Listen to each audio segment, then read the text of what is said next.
প্রিয় দর্শক, আসসালামু আলাইকুম।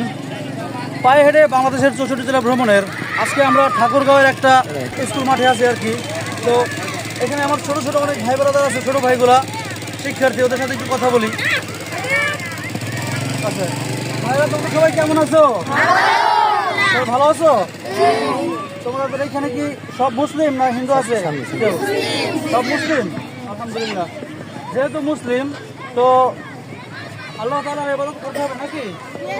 তোমরা স্কুলে পড়ো, মাদ্রাসা পড়ো, সেটা বড় কথা না। বড় কথা হইল গিয়া আল্লাহ তাআলার ইবাদতের মাধ্যমে জান্নাত পাওয়া যায় নাকি?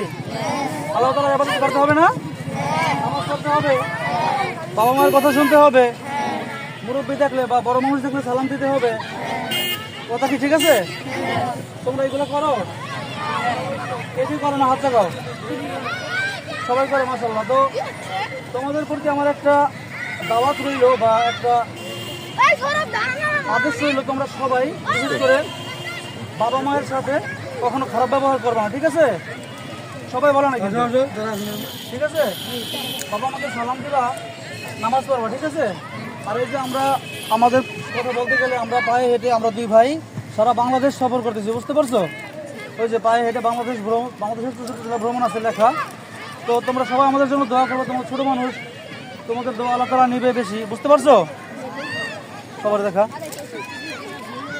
তো সবার প্রতি দোয়া রইল ভাইরা,